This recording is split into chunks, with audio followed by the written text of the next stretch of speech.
One Piece Creepypasta to fall asleep to. Oda's Dark Secret.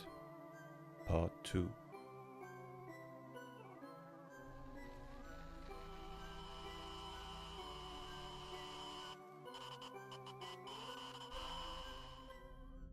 Hiroshi Shinimura remembered the night he had passed the cursed book on.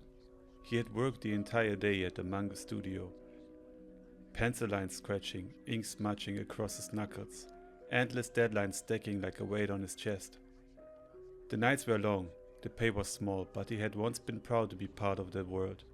He used to smile at the smell of paper and ink, at the sound of pages being turned by his colleagues, at the quick bursts of laughter during late night shifts that reminded them they were still human despite the exhaustion.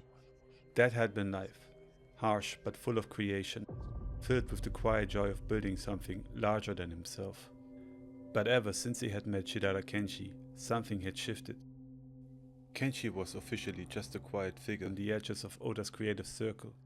Yet in the studio corridors, people spoke his name reluctantly, in half whispers, as if summoning something unpleasant just by mentioning him. His story pitches for One Piece were too dark, filled with violence, madness, even cannibalism. They lacked the spark of adventure, the hope that made readers endure the hardship alongside the Straw Hats. Oda rejected them outright. The team avoided him whenever possible. Yet Kenji lingered, always near, always watching with that faint, unreadable smile. Hiroshi often wondered what exactly he was waiting for, why he never stopped hanging around, why his presence felt like a shadow stretching too far across the room. And then there was the notebook. Rumors spread quietly through the stuff, small fragments of gossip traded in tired voices. They claimed it held twisted versions of family story arcs, illustrations so sharp they seemed to follow you into your dreams, whole chapters where characters acted like strangers. Hiroshi had once laughed off the idea. A book could not do that. A story could not live beyond the page. He had been wrong. Hiroshi had read it. He had only intended to skim, to satisfy his own curiosity, but once his eyes met the ink he could not stop, and after that the shadow appeared. At first it lingered far down the street behind him, a presence barely noticed out of the corner of his eye. Later it was so close he could feel its breath on the back of his neck, warm and steady, like something patiently waiting for him to turn. He tried to convince himself it was exhaustion, just tricks of light and fatigue, but every night it pressed deeper, and his nights grew longer, colder, haunted. That winter night, Hiroshi sat in a small bar tucked away in a back street. The air was heavy with scent of grilled skewers, soy sauce and cheap whiskey. Co-workers chatted around him. Glasses clinked, and outside the fogged windows, snow fell from a starless sky. The laughter that should have been warm sounded distant, hollow, as though muffled by a wall of glass. He watched the others, their faces flushed with drink, and wondered if they too felt the shadow pressing close or if it was only his curse. Among the patrons was a man he did not know well, clearly not part of his studio, but Hiroshi's eyes kept drifting back to him. Hiroshi said little. He watched. He waited. His palms were damp, and his heart beat heavy with a decision he already knew he would make. As the gathering wound down, people left one by one. Chairs scraped, coats were thrown on, and the sliding door creaked open to let each figure vanish into the snow. Finally, the man stepped outside. Hiroshi waited a moment, then followed him into the cold air. The street was quiet except for the crunch of snow beneath their shoes. They walked in the same direction. A few harmless comments about the weather, and the last train passed between them as snowflakes drifted silently down. Each word felt fragile, carried away by the empty air before it could truly exist. Near the station, Hiroshi stopped abruptly. His breath hung while in the freezing air, clouds that vanished too quickly. His heart raced, but his voice, when it came, was steady. He told the man about Kenshi, about the strange and disturbing ideas he had shared, and about the notebook filled with the things no one should have drawn. His words sounded mad even to his own ears, yet once they began he could not stop. Then he reached into his coat pocket, pulled out the worn notebook, and pressed it into the man's hands. His fingers trembled, but his eyes held the weight of finality. "Take it," Hiroshi said. "It is yours now." Before the man could respond, Hiroshi turned and walked away. Disappearing into the snow, he did not look back. Back then, he had truly believed the curse would be gone, and the shadow did vanish. He celebrated quietly, thinking himself free, daring even to laugh in relief. But something else took its place. A laugh. Warped and broken. Sometimes deep and rumbling like something under the earth. Sometimes high and splintered, like a vinyl record moments before it snapped. It stalked him in the quietest moments, slithering through the cracks of silence, a parasitic of sound. Now Hiroshi lived in Kyoto, far from Tokyo, surviving on the streets. He spent his days near tourist spots, hoping for a few coins from strangers, eyes always drifting to shadows that seemed too thick, too patient. It was one of those dim, shapeless afternoons, when the city seemed to sink into itself. A fine mist hung in the air, soft enough to blur the outlines of passing umbrellas, yet heavy enough to cling to skin and hair. The asphalt glistened under a film of drizzle, reflecting the pale glow of paper lanterns and the red light of a distant crossing signal. The world seemed painted in watercolors, left too long in the rain. Somewhere nearby, a wind chime clinked lazily in the damp breeze. The scent of incense drifted from a small shrine entrance, curling together with the warm, oily smell of batter frying at a food stall. People moved in slow, muffled shapes, their footsteps softened by the wet pavement. Every little detail seemed too sharp to be real, as if the city itself was holding its breath. Hiroshi sat on a narrow stone bench near a forgotten side alley, his coat collar turned up against the chill. His eyes wandered over the slick stones, the way the rainwater traced dark lines toward the gutter. For a fleeting second, he almost allowed himself a deep breath, convincing himself that the laugh had not come for days, that he was safe. And then he heard it again, the laugh, closer than ever.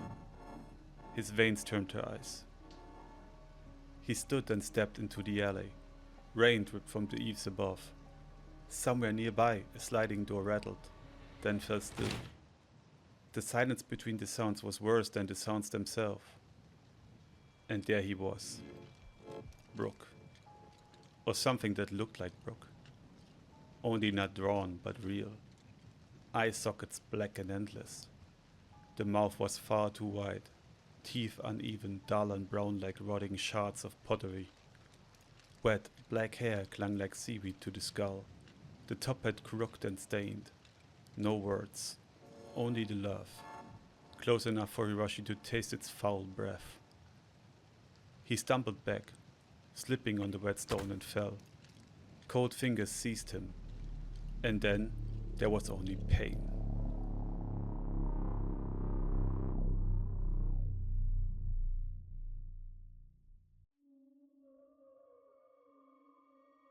At the same moment, Smokyadon was wandering Kyoto streets. The street artist wore a paint-stained leather jacket, a frayed cap, and carried a small backpack filled with spray cans. He had just finished sketching an old temple gate in his notebook, studying the texture of the rain-darkened wood, and was deciding whether it would make a good paste-up piece.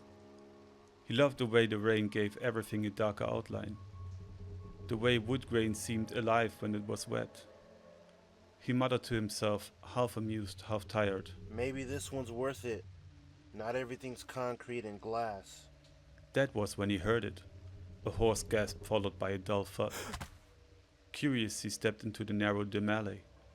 A man lay on the ground, rainwater and blood mixed, drawing faint red streaks along the pavement. Smokyadon knelt, 2 fingers to the neck, then the wrist.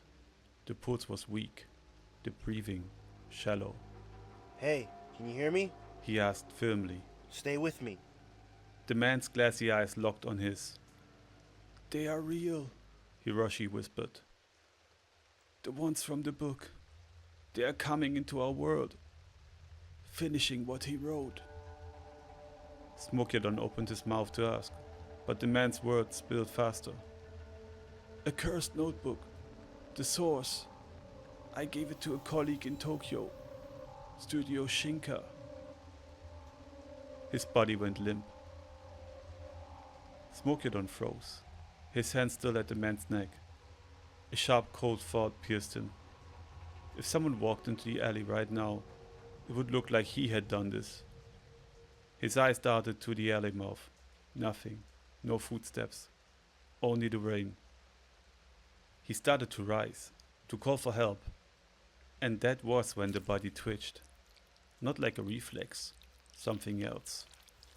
The skin turned grey, then pitch black. A thick, tar-like fluid seeped out, pooling on the ground. Bones and flesh sank in on themselves without a sound, until nothing remained but a slick, black puddle. Before Smoker's eyes, the liquid drew itself into a perfect symbol. 4 circles positioned like cardinal points around the fifth in the center, each linked by a single razor-straight line. It looked as if a master calligrapher had burned it into the stone with one flawless stroke. His heart pounded, his breath came shallow. For a moment, he was certain he was losing his mind. This could not have happened. Yet it had. A cold prickle crept up his neck. He was not alone. He could not see anyone, but something was there, watching. He fumbled for his phone and took a photo, almost without thinking. His hands shook so badly he could barely hit the button. Smokyadon had been raised superstitious. You did not ignore a dying man's final wish if you wanted to avoid misfortune. And after what he had just seen, he was in no mood to tempt fate. Shoving the phone into his pocket, he turned and walked quickly, almost running, never looking back.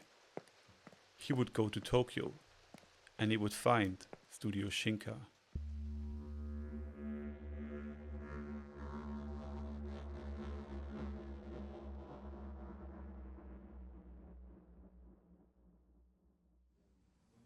The day at Studio Shinka had been long and heavy. The kind of day that clung to the skin like humidity, pressing in with every tick of the clock. Rukasu and I kept working as if nothing had happened. Yet I could feel the weight of the morning pressing down on both of us. Every keystroke sounded too loud, every turning of a page too sharp, as if the room itself was holding its breath. That shadow at the window. It had not left my mind for a single minute. My thoughts drifted back to it constantly, like a compass needle snapping north against my will. Sometimes I would glance up from my desk and find Rukasu already looking at me. His expression unreadable, a thin tension pulled across his face, like stretched canvas. Other times I would catch him staring out towards the glass, as if he expected something to still be there, pressing his forehead against the pane, grinning just beyond the reflection of the fluorescent lights. We never said a word about it to the others. Not during the hurried coffee breaks, not in the quiet lulls where the office only buzzed with the machines. Everyone else chatted about deadlines, about which convenience store meal they would grab later. We kept silent, and we definitely did not mention the notebook. By the time evening came, the hum of the computers had become a kind of static, in my skull relentless and numbing. The blue light of the monitors had soaked into my vision. Around us, our colleagues began packing up, stretching their sore shoulders, talking about getting a drink like they always did. Their laughter felt forced, shallow, though maybe that was just my ears twisting it. The fluorescent lights in the hallway flickered faintly as we stepped out. The flicker had become so normal in this building, yet now it felt deliberate, like the lights were straining against something unseen. Rukasu slowed his pace beside me, his hands buried deep in his pockets. His voice was low, almost swallowed by the sound of the elevator doors closing behind us. Maybe we really should just burn it, he said, eyes fixed on the polished floor tiles. I frowned. The suggestion hit me harder than expected. You know I can do this. It's evidence. He gave a short, humorless laugh that lacked any warmth. Evidence or not, that thing feels wrong. Like it's breathing when no one's looking. I shook my head. I'm not burning it. His jaw tightened, but he said nothing more. He held my gaze for a moment longer, the silence between us pressing like a weight, then finally looked away. We stepped out onto the streets. The winter air bit at my cheeks, cutting sharp enough to sting, yet before I could take another breath, the world stopped. It was not gradual. There was no warning. 1 second the city was alive with neon and voices. The next it was still as a photograph. People on the sidewalk were frozen mid-step. A woman's umbrella hung in midair, water droplets suspended like glass beads. Cars halted in the middle of the road, headlights glaring without movement. Even the breath of my colleagues behind me hung motionless, crystallized in the cold air. I could not move. I could not blink. Yet I could see, and I could hear. Far away, almost beyond the range of hearing, came the faint thump of drums. Slow, steady, impossibly deep, as if they were being played from the bottom of the ocean. The rhythm felt ancient, older than language. Over them, a laugh began to curl through the air. High at first, fragile and brittle, then twisting downward, cracking, splintering, until it became a kind of animal sound that made my teeth ache. The air shifted. The sharp winter cold was gone, replaced by something thick and damp, like a tropical night before a storm. My skin prickled with sweat, though my body was locked still. My lungs felt heavier with each breath, like I was drowning standing upright. But the drums faded. The laughter went with them. For a heartbeat there was silence. A silence so total it seemed to press into my ears with physical force. Then I heard it. A slow, wet, rhythmic chewing. My eyes strained to move, burning with the effort.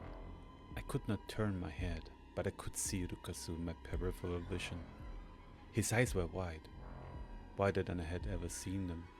He was staring past me, his face drained of color. "What is it?" I asked, though my voice felt strange, as if I were speaking underwater, the sound bubbling up sluggishly. He did not answer.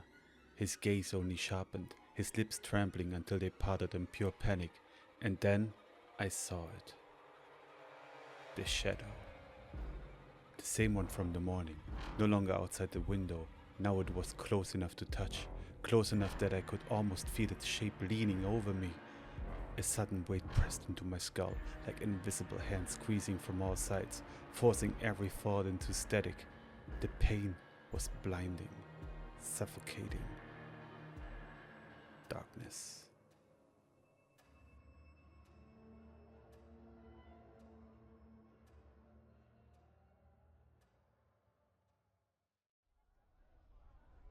I opened my eyes. I was standing exactly where I had been. The street was alive again. People walked, traffic moved. My colleagues laughed just a few steps away. Their motion seamless, as if nothing had paused. Yet the air felt wrong, like something had been taken from it, leaving it thinner, emptier. I turned slowly, searching for the source of the unease, but saw nothing. My hand drifted to my coat pocket. The notebook was still there.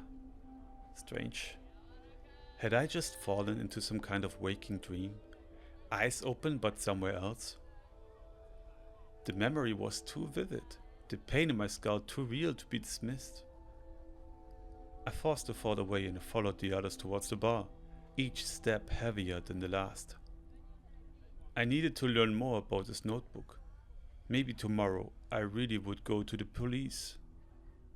But what would I tell them?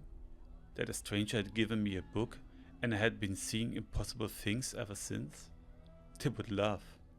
Or worse, they would not. And what about the shadow at the office window this morning? Was it really Kenji? Shame I had no one to talk about it.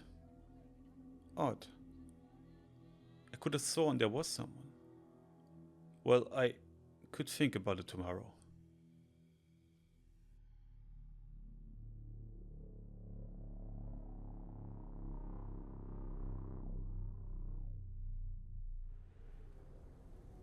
The night was deep and heavy with snow. Each flake fell thick and deliberate, layering itself on the city like dust on forgotten relics.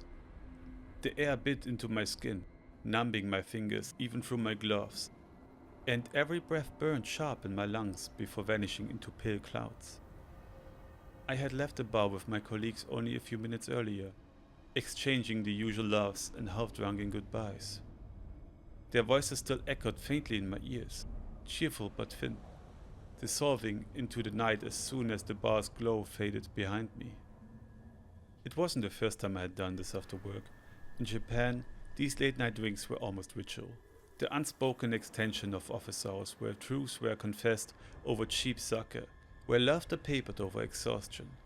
But tonight, the short train ride back home felt longer than usual, as though every station stretched itself into something unfamiliar. Something had been gnawing at me ever since I stepped out of the bar. A kind of crawling unease that made the streets feel wrong. Street lamps buzzed with a faint hum, their circles of light too pale, as though filtered through dirty glass. The quiet alleys seemed deeper than they should, their darkness stretching further back, swallowing sound. The shadows clung to the snow-covered concrete like oil stains, refusing to be softened by the snowfall. I knew exactly what I suspected was causing it. The notebook. Ever since I had touched it, the words seemed to carry a different weight, a darker one. Sounds felt too sharp, colors too thin. The city did not breathe the same way it used to. I found myself wondering if this was how the man who gave the book had started losing his mind, how madness had first crept up on him, quiet and constant. Was I already heading down the same path? Was the book already in me the way poison works its way into blood, invisible but fatal? By the time I reached my building, the world felt muted except for the crunch of snow under my shoes. The sound became the only rhythm I trusted. The air around me seemed to lean closer, as though the night itself wanted to hear me breathe. I paused at my neighbor's door, careful this time not to make any noise. Last time those strange sounds behind it had set my nerves on fire, scratching at the back of my mind with questions I could not answer. I still had no idea what caused them, and I had no intention of drawing my neighbor's attention again. Inside, my apartment was dark and still, almost too still. I shut the door behind me, locked it, and I stood there for a moment, letting the faint warmth seep into my bones. The glow of the streetlight outside painted thin, broken lines across the floor, shadows trembling with each passing car. I switched on the TV like I always did, just to keep the place from feeling too quiet. The low chatter of variety shows filled the air, giving the illusion of company. The thought of opening the notebook again flickered in my mind like a moth at a window. I almost reached for it. Almost. But the memory of the shadow at the studio and the frozen world on the street cut into my chest like a warning. I pulled my hand back and decided against it. Not tonight. Instead, I flipped through the channels until I found something harmless. Something with good vibes. An old comedy show I'd seen a dozen times. Familiar laughter on the screen, canned applause, actors repeating lines I already knew by heart. Anything to keep my mind from circling back to what I experienced earlier. Before heading to my futon, I walked slowly to the door and windows, checked each one twice to make sure they were properly locked. My fingers lingered on the cold metal of the latch, as though my touch alone could keep something out. The alcohol still warmed my blood just enough to make me slow and a little heavy-limbed, but not enough to keep the chill from gnawing at my spine. Finally, I sank into my futon, pulling the blanket over my head. My eyes closed quickly, the glow of the TV bleeding faintly through the fabric. Sleep came like a sudden wave, pulling me under without resistance. When I opened them again, I was no longer in my futon. I was lying in a hammock. Wood creaked beneath me, swaying gently with a rhythm I did not recognize. The air smelled different, sharp with salt, heavy with damp wood. I could hear the wind slipping through narrow gaps in the walls, carrying the faint, unmistakable tang of the sea. I blinked hard, disoriented, my breath misting in the cold air. A ship? I pushed myself upright, the hammock swaying violently under my weight, ropes groaning. Confusion curled on my chest. This had to be a dream. It had to be. The thought barely formed before the first cannon blast shook the air. The entire room lurched. My body was thrown sideways, tumbling out of the hammock and onto the wooden floorboards with a sharp, breath-stealing thud. More cannon fire, shouts, the frantic pounding of boots overhead. I staggered to my feet, every sense screaming that none of this could be real, and yet it was. I pushed open the nearest door. The storm hit me instantly. Rain lashed my face, cold and merciless, the deck slick beneath my shoes. The ship bucked and groaned under the force of monstrous waves. Every plank shuddered like it would split. And then I saw them. Dozens of massive ships on the horizon, their sails marked with the symbol of the Marines. White and bold, like gashes across the night. My mind spun. More cannon blasts thundered across the sea. Was this a dream about the Ennis Lobby Ark? The answer came screaming towards me. A massive balloon inflated out of nowhere, and with it a voice bellowed through the storm. It was him, Luffy. The battle erupted in chaos. Sauer flashed past, blades catching the lightning in bright arcs. Frankie's voice boomed orders like cannon fire of his own. Nami shouted from the rail, her hair plastered to her face by rain. Sanji's foot cut through the air with inhuman speed, sending a cannonball past the railing. Chopper scurried between them, medical bags swinging wildly. None of them even glanced at me. I was a ghost among them, invisible and yet unbearably present. I stumbled to the stern, and through the storm's haze I could just make out the outline of Water 7. Distant, unreachable. This was insane. This was the moment before the Straw Hats escape. The realization struck just as a massive iron ball chained to nothing hurled through the storm towards the ship. My stomach dropped. My mind screamed the next moment before it happened. Gob's shot. If that was true, then Coup the Burst was next. I had to get below deck or the recoil would throw me overboard. I turned to run, but Frankie's roar split the night before I could move. The ship surged. The world became a blur of motion. My head slammed into a wooden beam, pain flashing white. Blackness. I woke to cold steel pressing against my throat. Zoro's face hovered over me, rain dripping from his hair, eyes narrowed to lethal slits. Who are you? My mouth was dry, my body trembling. I don't know how I got here. I'm not dangerous. My name is Jinko Haruto. I swallowed, forcing a weak laugh. Don't worry, Zoro, I'm not going to get in the way. This is just a dream. His expression did not change. Only his voice edged like his swords. How do you know my name? I know all of you, I said quickly. Luffy, Nami, Sanji. I've been following your journey for years. His eyes hardened. Without another word, rough hands seized my arms from behind. Rope bit into my wrists as they tied me to the mast, every knot cutting deeper than the last. The crew kept their distance, whispering among themselves. I caught fragments. Spy, trap, Deverfruit. Rain and seawater soaked through my clothes until they clung like lead. At some point I asked about Usopp and Robin. The air changed instantly. Luffy looked at me, and for the first time I saw tears in his eyes. His voice was low, trembling. Usopp. He challenged me to a duel. Wouldn't give up. I hit him one time too many. His fists clenched, knuckles wide. He didn't make it. We burned him with our old ship. My mouth went dry. Robin? I asked. They averted their eyes. Nami's lips pressed into a thin, shaking line. We couldn't reach her, Frankie said. Without Usopp, there was no one to hold the Marines back. The deck tilted violently. My breath caught in my throat. This wasn't how it happened. This was wrong. too wrong. I stared at the ropes on my wrist. The fibers dug deeper with every movement. My heartbeat filled my ears. This had to be one of Kenshi's stories.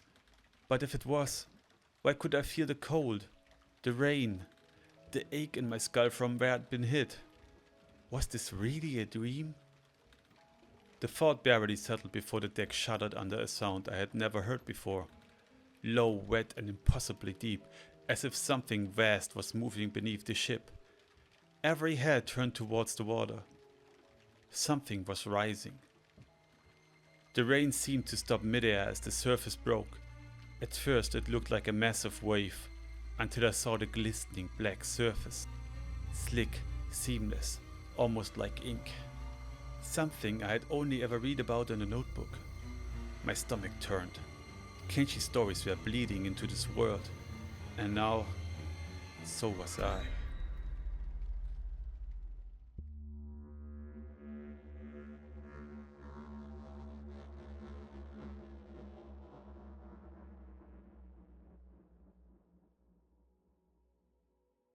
The memory wouldn't leave me alone.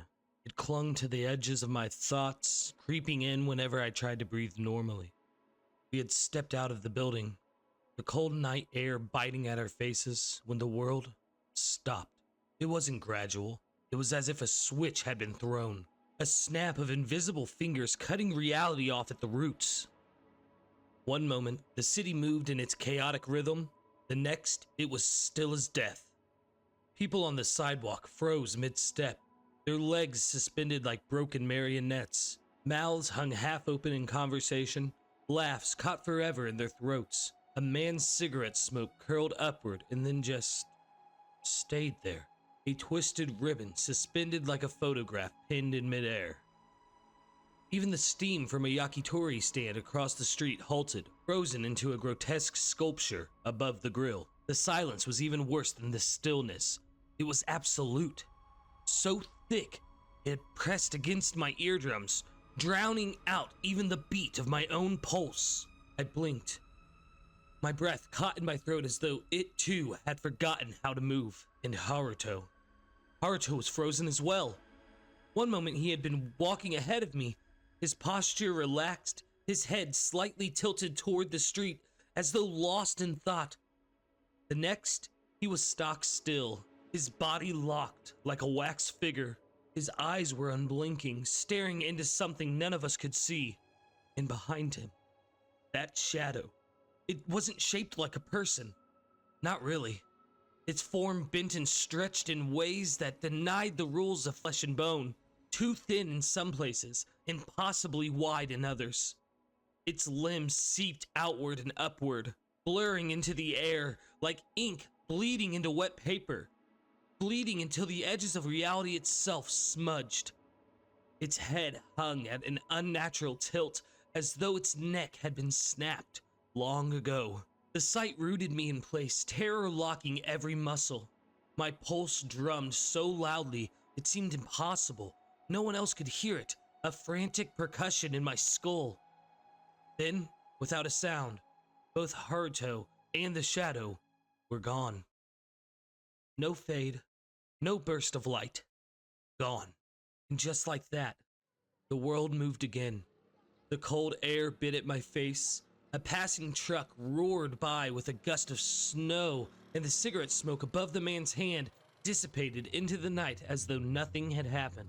I spun towards the others, my voice raw. "Where's Haruto?" Blank stares. Who? One of them said, frowning. "Jinko Haruto," I insisted, louder this time. "He was right here ahead of me. You saw him."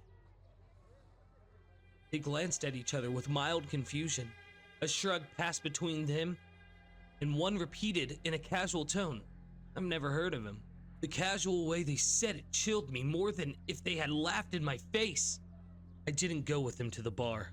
The office was dark when I stepped back inside, though it shouldn't have been. The building felt hollow. Each of my footsteps echoed far too loudly in the empty hallway, like I was walking through a place abandoned for decades instead of a mere minutes. The fluorescent lights hummed weakly above. but their glow seemed thin, unable to hold back the shadows at the edges of the corridor. I went straight to Haruto's desk, only it wasn't there. In its place stood a beige filing cabinet, its metal surface dulled by dust.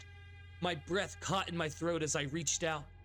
A quick tug opened one of the drawers, and inside were only folders, invoices, dull scraps of business that might as well have been there since the building was built. I tried the others. The same. Paperwork, stale and meaningless, like props meant to disguise the truth. I stood there, breath slow and deliberate, as if moving too quickly might make the rest of the room vanish along with him. No trace of him. No trace that he'd ever been here. But I knew he had. I could see him in my mind's eye as clearly as if it were still happening. Sitting here, working, the way his pencil tapped against the desk, the low murmur of his voice when he spoke to me. Those moments were carved into me, too sharp to be illusions. Outside, the streets were nearly empty. The snow crunched faintly under my shoes, a fragile sound swallowed almost instantly by the thick, icy air. Street lamps cast narrow cones of pale light that barely reached the ground, leaving the road between them drowned in oppressive shadow. My reflection in the dark shop windows looked pale, stretched, distorted, as though the glass itself no longer belonged to this world. It was like I was walking through a city that had slipped one step sideways from reality, familiar, yet utterly estranged. I told myself I was being stupid, that it was fatigue, alcohol, paranoia, that I should just go home and sleep it off. But the thought of Haruto, and the way he'd simply been erased, burrowed deeper with every step like a worm twisting under skin. By the time I reached his building, my jaw was clenched so tight my teeth ached. My fingers were stiff and numb from the cold as I raised them to knock. No answer. I knocked again, harder this time. Still, nothing. I rang the bell for the neighboring unit. Mrs. Nishimura opened the door, her hair in loose curls, a faint smell of incense drifting into the hallway, like a memory. "Sorry to bother you," I said, keeping my voice low. "Do you know if Haruto's home?" Her brow furrowed. "Who?" "Jinko Haruto. He lives right here." I gestured towards his door. She shook her head slowly, eyes narrowing in mild pity. "I've lived here for 12 years. There's never been anyone by that name." The way she said it, firm, certain, unshakable, made my stomach twist into knots. She closed the door and I was left staring at the dark wood of Haruto's apartment. The hallway suddenly colder, emptier. I wrapped my hand around the handle. It didn't move at first. I gave it a firmer shake, then a sharp shove. The latch clicked and the door drifted inward with a reluctant groan that echoed far too loudly. A wave of cold, stale air washed over me. Inside, the place was dim, lit only by the weak orange spill of a street lamp through curtains so dusty the light seemed filtered through ash. The air was heavy with the smell of dust and old wood, the kind of scent that clings to places long forgotten, the smell of rooms that have not known life for years. The furniture was mismatched, ancient. A low table with one leg shorter than the others leaned awkwardly toward the wall. Shelves sagged under the weight of books whose spines had faded to the same dull brown. Every surface was blanketed in a thick layer of dust. It was the kind of dust that only settles after decades of neglect, not days. On a desk near the far wall lay a single sheet of paper. My steps stirred the dust into motion, sending tiny clouds swirling in the narrow beam of streetlight. I brushed the sheet clean. It was a sketch. Several rough character designs, jagged lines and hurried strokes. Born from desperation more than artistry, none of the faces were familiar. They weren't from any manga or anime I'd ever seen. At the very bottom corner, almost hidden beneath the edge of the paper, was a name scrawled in cramped, hurried handwriting. Chidara Kenji. A pricking sensation ran down my spine, so sharp it felt like pins breaking through the skin. This was proof that Haruto had existed, that something had tied him to Kinji. I turned toward the door, my pulse quickening, heart hammering against my ribs. I needed to get out of here. That's when it happened. A faint hum broke the silence, low and almost mechanical, vibrating against the glass of the window. My eyes flicked to the corner of the desk. A lamp I hadn't touched suddenly clicked on, flooding the desk in a pale, yellow light. The shadow in the room shrank back, all but one. One shadow near the far wall did not recede. Instead, it thickened, stretched. Its edges crawled up the wall, slow and deliberate, widening like a grin. The lamp flickered once, twice. The humming stopped. The light died, and in the instance before darkness claimed the room, I thought I saw it move.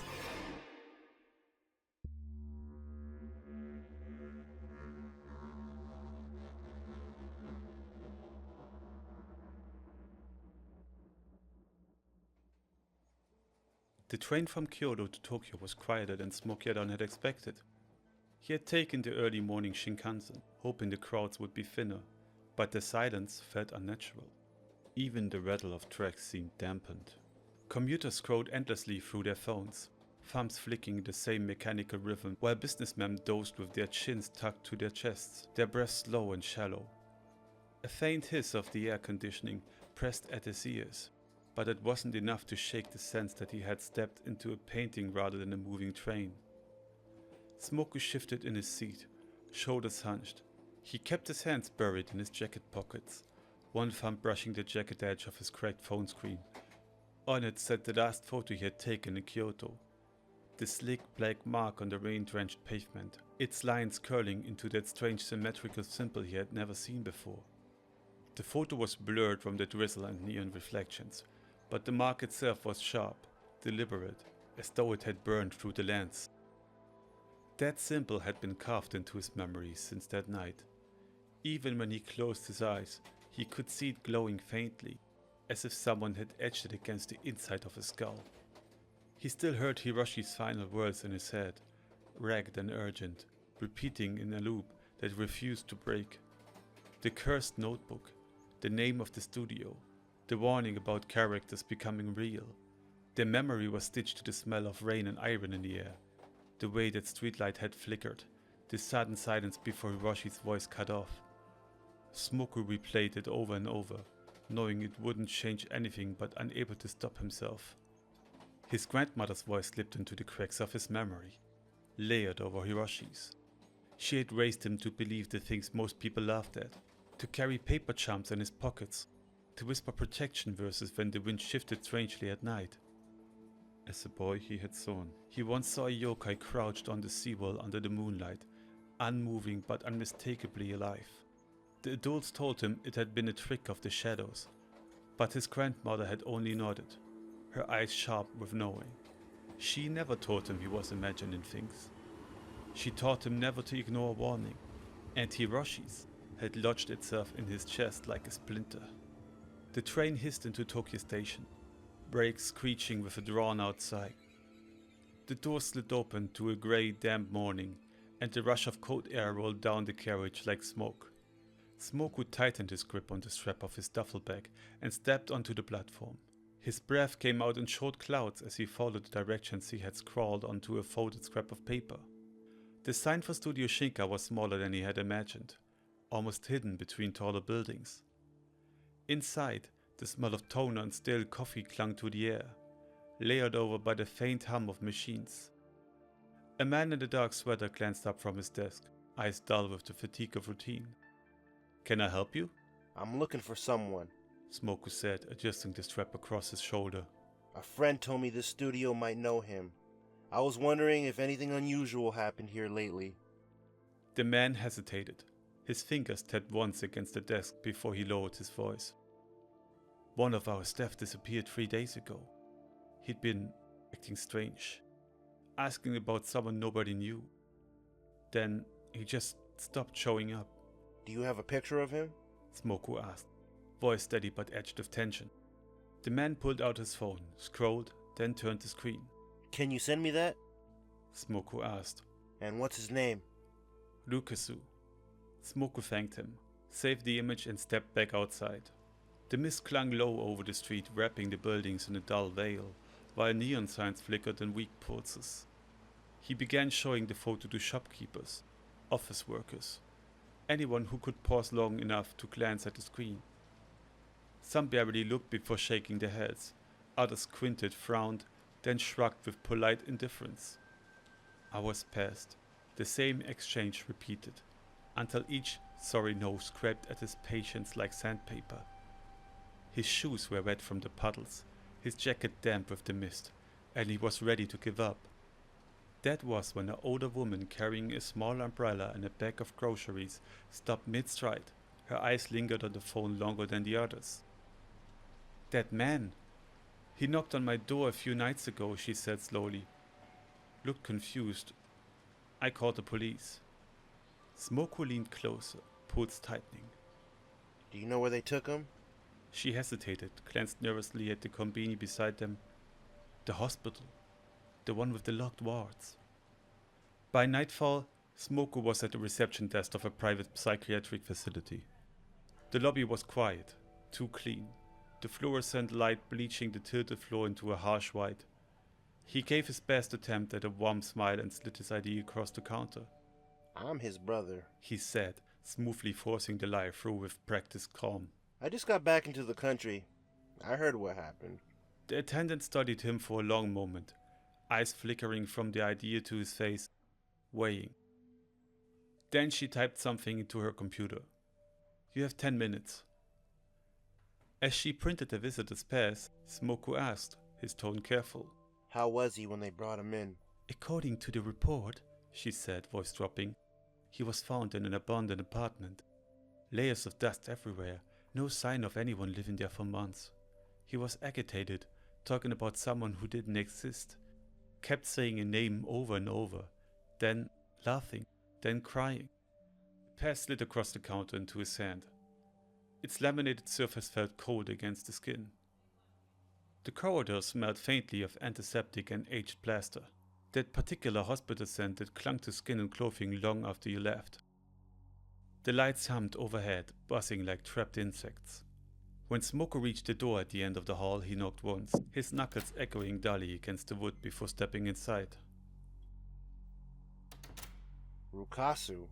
The man on the bed looked up slowly, as if surfacing from heavy water.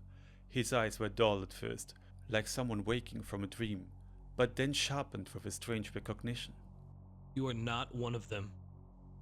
One of who? Smoko asked, his voice quieter than he intended. The words here seemed to absorb sound, and it made every word feel heavier, more dangerous. They took him. Lucas said, and though his tone was flat, the words carried a weight that made Smoko's chest tighten. No one remembers. Not even his neighbors. I went to his place. Dust, old furniture, his desk, a sketch, characters I did not know, and in the corner, a name. Whose name? Kinji. The name settled into the room like a stone dropped into still water. A door clicked somewhere down the corridor, sharp and metallic. The sound did not echo normally. It seemed to travel along the floorboards, vibrating faintly beneath Smoko's boots rather than moving through the air. They are watching you now, Lucas whispered. His voice trembled, not with fear exactly, but with the exhaustion of someone who had been afraid for too long. His gaze was fixed on a point just past Smoko's shoulder. The ceiling light flickered once, twice. Fluorescent hum dipped and then returned weaker, as if something invisible had pressed against the bulb. The room settled into a deeper shadow, one that did not belong to the hour of the evening. Smoko did not turn around. The habit was old, born on half-remembered stories his grandmother had told him when he was young. If you looked too quickly, you gave it form. If you stared too long, you gave it your name. Tell me what you saw in the apartment, he said, keeping his voice low, steady. Not Saul. Lukasu answered. His eyes glistened under the pale ceiling light. felt. The air had weight, like a curtain soaked in water. The desk was there, but not his. It did not recognize me. I wiped dust away from my sleeve. The paper was underneath. The designs were wrong. They looked like people who did not want to be looked at. The name was scrawled so hard the tip must have split. Chidara Kinji. I touched the corner and the lamp came on by itself. The corner shadow did not shrink. It thickened. Then everything went black. Smoku listened in silence. His own breath felt shallow in his chest. Somewhere in the walls a pipe ticked once. It was a small metallic noise, but it landed in the quiet like a drop hitting a hollow bowl. The clock above the door read 21:07. The second hand hesitated, quivered in place, and then made a small jump backwards before resuming its steady movement. Did you tell anyone here? Smoku asked. His throat felt dry, and he swallowed slowly, his eyes never leaving Rukasu. They said I needed rest. Rukasu murmured, his finger twisted in the hem of his blanket. They said no one with that name worked at our studio. They said I had been awake too many nights. They said I should not speak of it or it would get worse. They were not wrong. A soft scrape passed beneath the door, the faint sound of a shoe shifting, though the corridor beyond had seemed empty when Smoku entered. He glanced at the seam where the fluorescent light bled through. The strip of brightness went dark for a heartbeat, as if someone had blocked it, then returned to normal, though no shadow had crossed. Smoku pulled his phone out and opened the photo of the black symbol he had seen in Kyoto. 5 circles, 1 in the center, 4 around it, each connected by a rigid line. That's the world government symbol, Lucasu said without hesitation. Smoku frowned, his tone lowering. The what? The world government symbol, part of the manga series, One Piece. Smoku's brow tightened. But this one, it wasn't drawn in a manga panel. It was in the middle of the street in Kyoto. I saw it in the night this man in the street died. Lucasu flinched at that. His shoulders stiffened and his lips parted slightly before he managed to whisper. Someone died? Yes. Smoku said. A man I don't know. I found him. It was weird. From the vent above the sink came a faint breath that did not belong to any machine. It was slow, deliberate, and carried with it the flat scent of wet paper and something metallic, like rust or blood. Smoku felt the small hairs of his forearms rise under his jacket. But more importantly, He asked quietly. what did you mean when you said they are watching me now? Lucasu's eyes tracked something over Smoku's shoulder, drifting upward to the corner of the ceiling where the paint had bubbled, a warped blister above the plaster. His voice trembled. It does not speak with one mouth. The names change. Sometimes it's a shadow. Sometimes a laugh that knows your teeth. Sometimes an order written so straight it makes your eyes water. A whisper threaded the room, too thin to be a voice, too shaped not to be one. It came from the intercom on the wall, a little square of metal with a dead green light. No button lit, no call tone sounded, only the faintest users, like pages turning in another room. Smoku strained to listen. He thought he could hear some words. He thought he could hear his own name among them.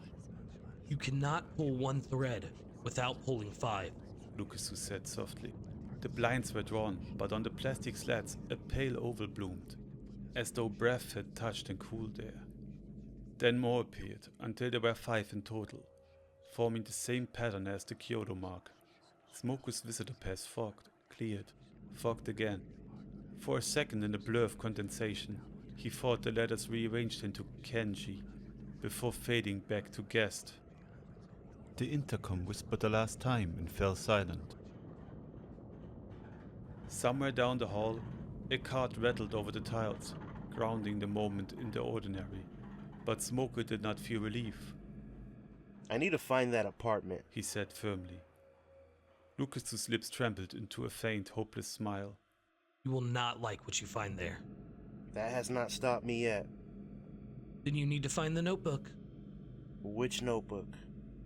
The one that belonged to Kinji. It's in the apartment. I saw it lying under the bed when the policeman dragged me out. It's the key to all of this. Retrieve it and bring it here, but do not read it, whatever you do.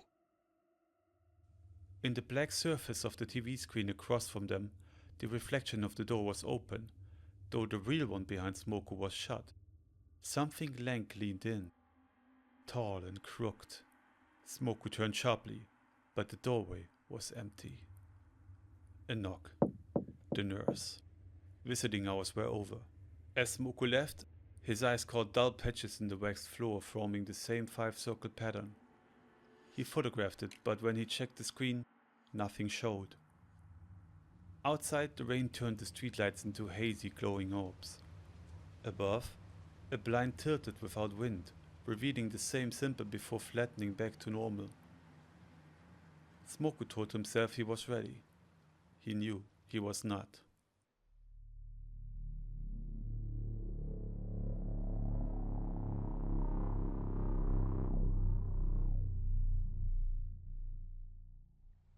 The sea had grown strangely calm after the chaos of battle. The only sound was the creak of the Thousand Sunny's timbers as it cut through the waves. Haruto tried to steady his breathing. He could still feel the rope digging into his wrists. Then it came. The horizon warped. Shapes shifted within the mist. At first nothing more than smudges against the grey, but they grew taller, immense. Black silhouettes that rose straight out of the sea, so vast that Haruto's stomach dropped. His blood froze. He had seen this before. In Oda's story, the crew never noticed, but here they stared straight at the giants in the mist. And that was wrong. They weren't supposed to see them. His mind raced. The manga had shown those silhouettes only for a moment, but now they were here, close enough that he could feel their presence pressing against his skin. They should only appear at the very end of this arc, he whispered without thinking. Nami's head turned, her eyes narrowed. She had heard him. The fog thickened, rolling like smoke over the deck. Chopper whimpered and clung to the railing, pupils wide. Zoro's hand rested on his sword, though even he didn't look certain what to cut. Sanji muttered a curse under his breath, shielding his cigarette from the damp, but his hand shook just slightly. Haruto's chest constricted. This wasn't how it was supposed to go. Robin wasn't here. Usopp wasn't here. He had no idea how the story would bend without them. And worse, he didn't know what those things in the mist would do now that the crew had noticed them. Then there was Kenji's version of the Florian Triangle. The thought of seeing Chopper getting eaten by the others. He didn't want to see that. It had been disgusting enough reading about it. No! He struggled, still bound to the mast. The ropes at his wrists cutting deeper into his skin. His shout cracked through the damp. Turn back! Now! Every face swung toward him. Don't you see? That mist isn't safe. Those things aren't supposed to be here. Not now. If you go in, you won't come back out. The crew froze. Nami chuckled nervously. Chopper buried his face against the railing. Sanji exhaled hard, muttering, "Ch, damn it." And then Luffy, unusually serious, tilted his head. Frankie? The shipwright's sunglasses caught the grey light. Yeah, Captain. Get us out of here. Haruto could not believe what he heard. Usually, Luffy would never back down from adventure. Every little hint of it usually made him want to dive right in. But maybe the loss of 2 of his crewmates was enough to diminish that lust, at least for now. Frankie hesitated only for a second before nodding. Coup de burst it is. The Sunny roared, rocketing free of the fog. Spray tore past, the sea falling away beneath them as the shadows receded into the distance. When they finally landed with a shuddering splash, the mist far behind, the crew once again gathered around Haruto. Luffy untied him and asked, "How do you know all this?" For once there was no grin, only curiosity in his eyes. "You knew," he said simply. Haruto rubbed his wrists, his throat dry. I'm not from this world." No one laughed. The sea stretched out black and endless. the Sunny's lanterns the only glow against the dark. Haruto sat on a coil of rope. The crew stood in a loose half circle around him. So, Nami began, arms folded, voice sharp. Start talking. How did you know about that fog and those things? Haruto hesitated. His throat felt dry, but he forced the words out. Because I've seen your story before. Where I come from, you aren't real. You're characters in a manga. A kind of illustrated tale. The silence was sharp enough to cut. Zoro's eyes narrowed. That's your excuse? Sounds like a drunk's rambling. Sanji flicked ash into the sea. Tch, what's next? You gonna tell us you're our author? Don't waste our time. But Luffy tilted his head, curiosity plain on his face. Manga?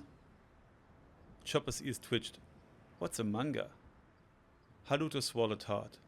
It's something people read in my world, like a comic, but in black and white. In your case, a story about pirates, about you, about all of you. Your journeys, your battles, your dreams. I know things I shouldn't.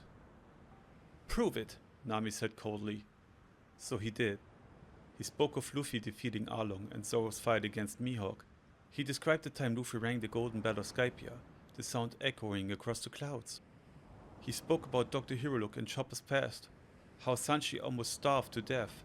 He told them about Annie's lobby, about the moment they declared war on the world government, about Robin crying that she wanted to live.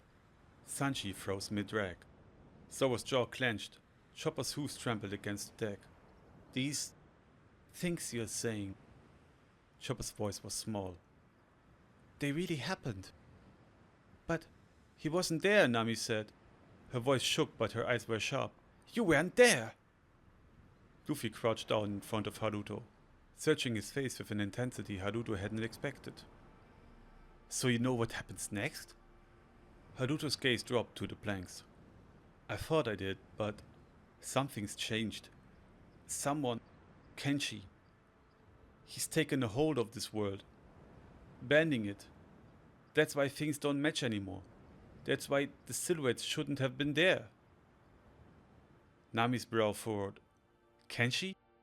Who is he? I don't know exactly, but his influence is rewriting what should be. It's like the story has slipped off its rails. Zoro crossed his arms. Or maybe you ate some strange devil fruit. One that lets you peek at past and future. That would explain your act. Sanji exhaled a stream of smoke. Yeah, a fortune-telling fruit, huh? Sounds more likely than whatever you're babbling about. Haruto shook his head. If only it were that simple. Even I don't know what happens next anymore. 2 of your crewmates aren't here. You didn't sail into the Florian Triangle. The path is broken. None of this is safe. The air under deck grew heavy, like the ocean itself had leaned closer. For once, even Luffy stayed quiet. His face was thoughtful, shadowed. Chopper clung to the railing again, whispering, If he's right, then what's waiting for us? No one answered. The sails creaked overhead as the Sunny pressed forward into the night. The stars were hidden by rolling clouds, and the sea was too dark to read. They were sailing blind, a crew of pirates and one stranger toward a story none of them could predict anymore. Haruto sat among them, the weight of their silence pressing on him. He had told them the truth. Whether they believed or not didn't matter now. The world itself had changed. The ship's lanterns flickered in the breeze. Out on the horizon, the night deepened, swallowing every trace of light. And still, the 1,000 Sunny sailed on.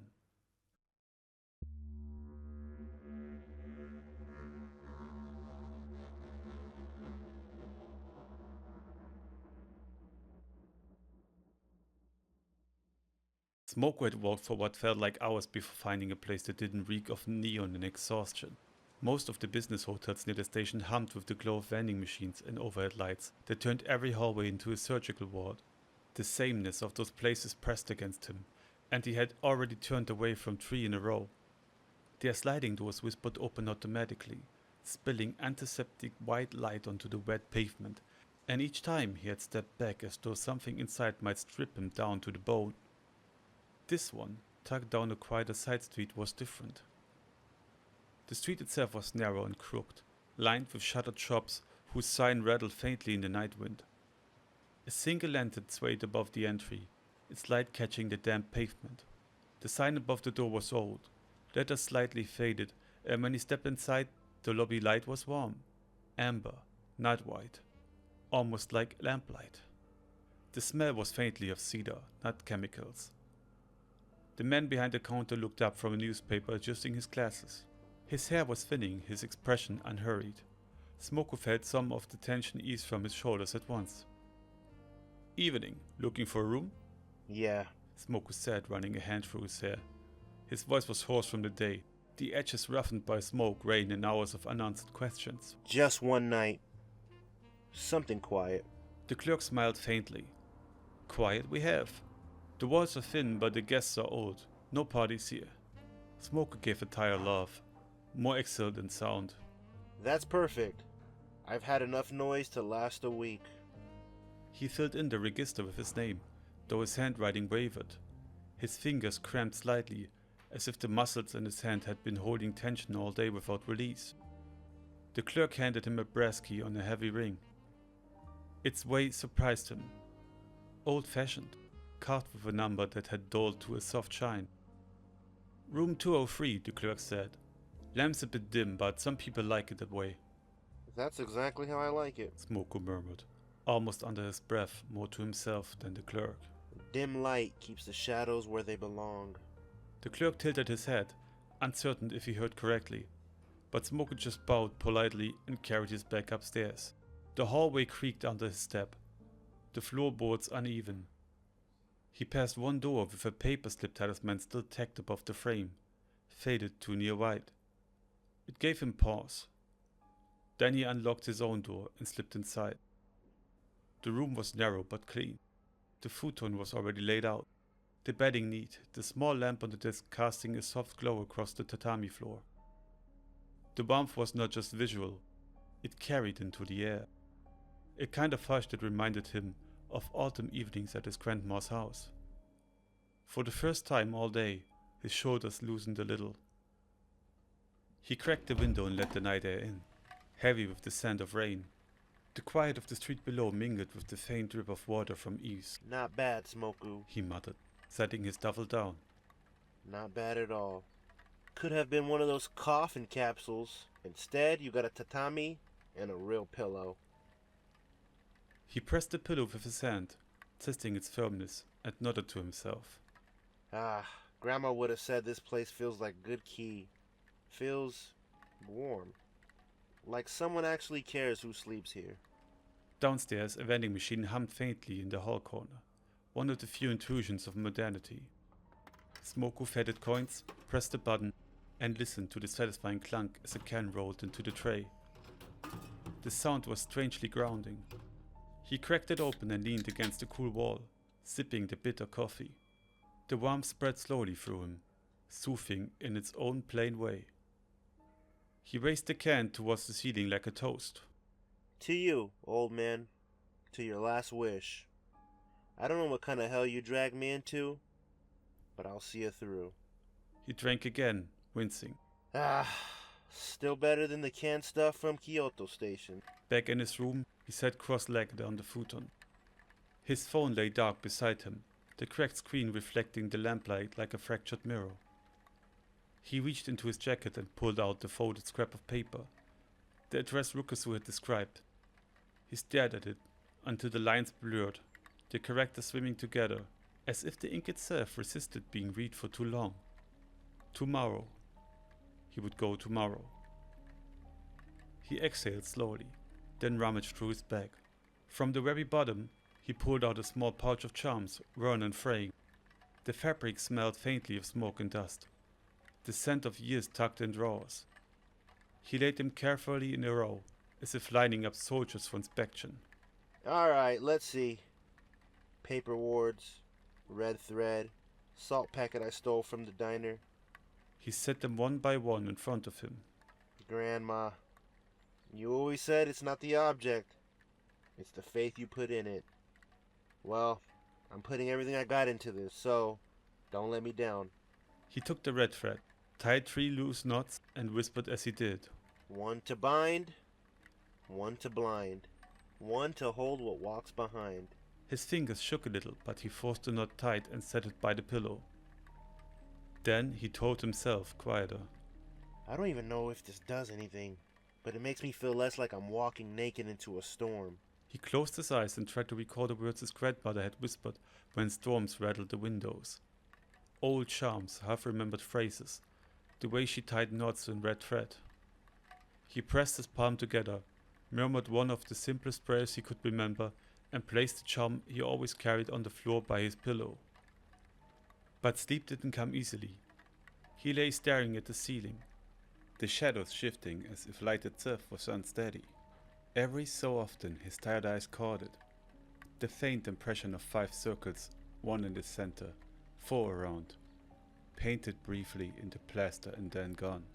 The word government's mark surfacing and dissolving like breath on glass. He pushed himself up on one elbow. You think you're clever, don't you? He whispered. Showing up where you're not invited? Well, you're not getting in here. Not tonight. I've got wards. I've got charms. And I've got a stubborn streak bigger than any curse you can throw at me. He laughed, quietly, bitterly. Hell, maybe I'm just talking to the ceiling. Maybe I finally cracked. But if you're listening, you'll have to do better than that. He whispered into the quiet, almost as if to steady himself. Grandma, if you were right, if there are things that linger, things that notice, then watch me tonight, just until morning. Eventually, exhaustion claimed him. His breathing slowed, the notebook, the address, the whispers, all sank beneath the tide of sleep.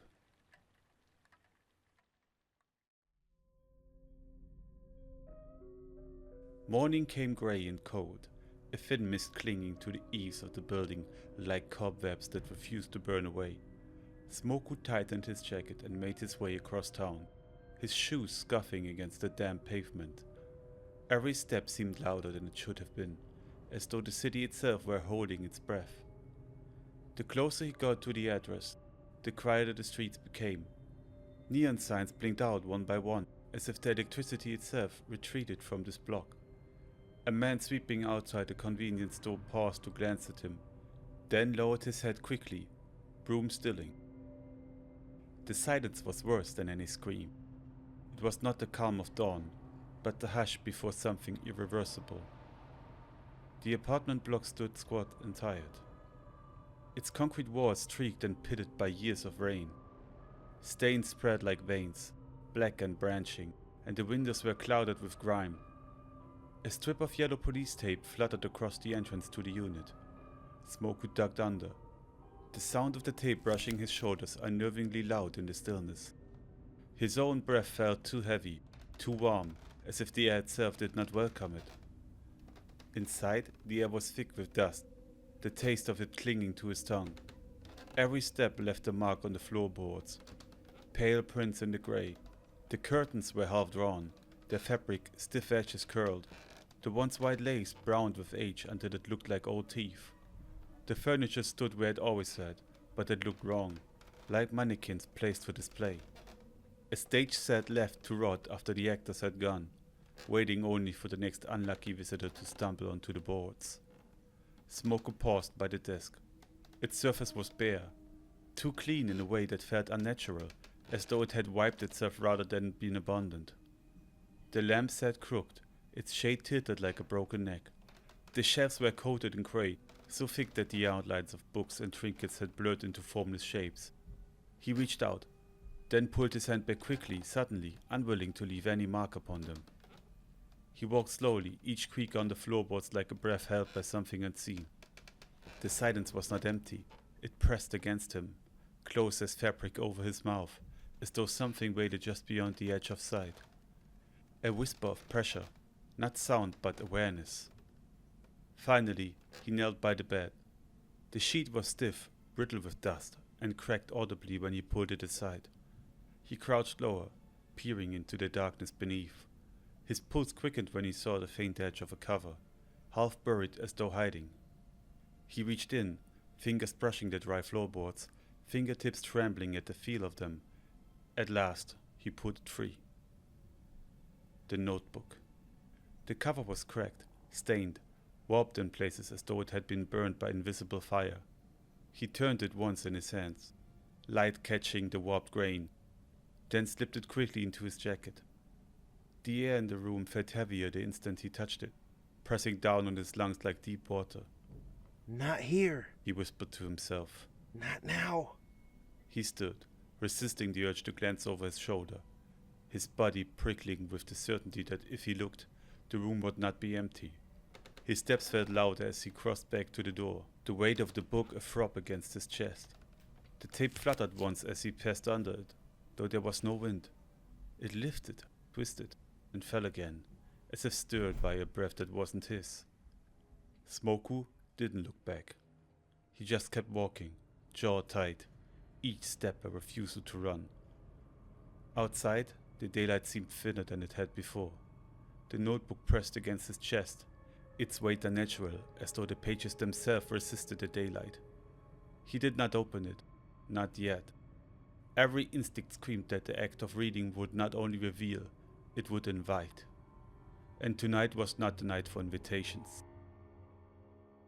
Across the city, Lucas sat in his narrow bed, knees drawn close, staring at the pale wall. The nurse had left his tray untouched. He whispered fragments to himself, pieces of thoughts that refused to settle. His fingers scratched the fabric of his sleeve, tracing invisible lines, letters that no longer made sense even to him. Somewhere in the quiet, he thought he could hear the sound of paper turning. Not from the hall, not from the intercom, but from beneath the bed frame. It was faint, patient, as though the pages turned themselves. Far from both of them, the thousand sunny cut through dark waters. The fog had thinned, but the air remained heavy, pregnant with storm. Haruto leaned in on the rail, watching waves that seemed just a little too black, a little too deep, as though the sea hid more than it revealed. The crew's voices behind him were subdued. A hush where there should have been laughter. For once, even Luffy didn't laugh. Haruto knew the story was broken. Kenshi's hand had already pressed too hard against the fabric of this world. And without Robin, without Usopp, he didn't know how long the crew could survive the fractures. His own chest felt tight, as though each wave carried the weight of something waiting just beyond sight. 3 threads, 3 paths, none of them aware of the shape forming where their stories met. Something vast, something patient. The notebook in Smoker's jacket seemed to pulse with a heat that wasn't heat. The sea under Haruto's gaze rolled like a breath held far too long. And in the dim hospital room, Lucas froze as he felt weight shift on the mattress beside him. He didn't dare look, but he knew he was no longer alone.